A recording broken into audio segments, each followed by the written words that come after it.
Ever heard of time travel? I hadn't either.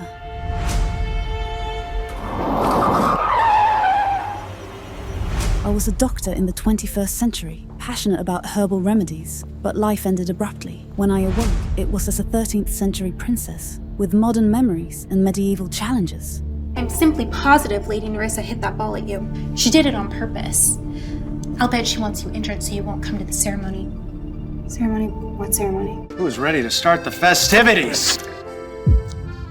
How dare you show yourself here? Forgive me if I'm mistaken that the royal mistress present the princess with a toast before taking her position in our family. I've ruined your veil! Well, you wouldn't want to be seen in a tarnished garment, would you? Show the entire kingdom just how hideous you are. God almighty. The princess is actually beautiful. That's not Princess Eleanor. Why is your face like this? What happened to the lesions? My mother sent a master witch doctor. Fine. You got what you wanted. You wanted to show your healed face off. But you will pay for this, princess. Bring it on. Please, your highness. If I lash her, she will surely die. Go ahead, Sir Lawrence. I can take it. But Do it! What are you waiting for? Have you no stomach for punishment?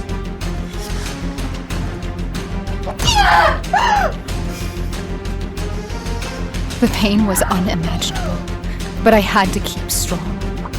When I became queen, I would remember how resilient and brave I was in the face of evil. I could feel myself on the edge of death. But this time, I refused to be run down. Beg me for mercy! Never! Hope you've learned your lesson. Will Elie survive her wounds? How will she take revenge on the prince? Is the prince really falling for her? And what will Nerissa do to take Elie's place? I'm never going to apologize, and you can't make me. Elie looked up at James and wiped her mouth. He took a step back, further into the castle yard. She knew that he had wanted to break her. He had wanted to see her crying and begging for mercy after being treated like a common servant, but she was holding firm. Thanks to you, I'm even stronger than I was before, she grinned up at him. You're too stubborn for your own good, Princess Eleanor. James turned back to Sir Lawrence. Why won't she break? Keep going. Sir Lawrence hesitated, holding the whip in his hand. I'm afraid that is not wise, Your Highness. If I keep going, she will surely die. I order you. James turned to walk away when Elie called out. Is this how you treat your wife? Your princess? He stopped in his tracks.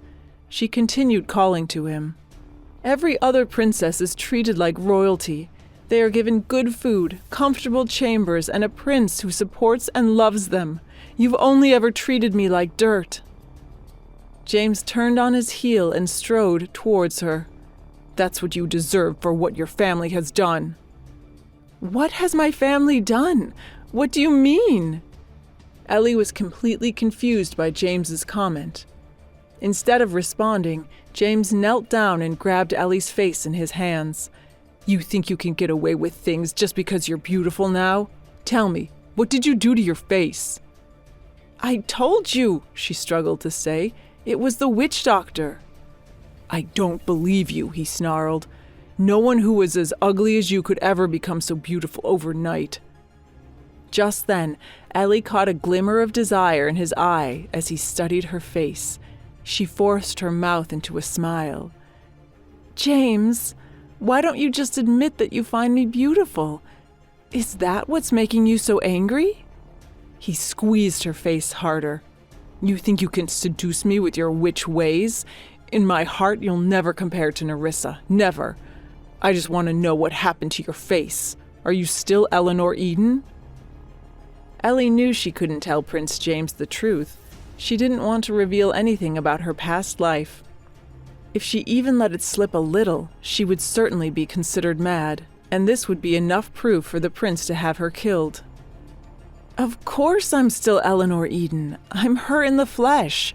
As for the poison on my face, my mother sent a master witch doctor who cured me with a new medicine. I've already told you this. I want to see the medicine myself. It's a poison-dispelling herb. If you don't believe me, you can send someone to ask my mother. Elie knew the prince would never do that. He would never willingly open lines of communication with his in-laws because they would find out how he treated Elie, and he would be punished. James squinted at Elie. She could tell that he was still suspicious. This herb is really miraculous. It cured your face completely in one single night? Does your highness want to try it? Or maybe he wants to give it to Nerissa. After all, she's the one who poisoned me in the first place. James's eyes widened with fury. He slapped Elie across the face in rage. Don't you say her name. You will call her Royal Highness. Elie, bruised and defiant, had bought herself a temporary reprieve. But James's suspicions lingered, a venomous seed planted deep within him. Would he ever truly believe her story?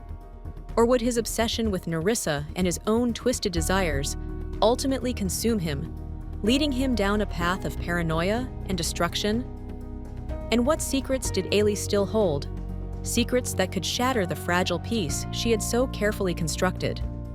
Will Elie ever be able to escape the clutches of the royal court and find true happiness?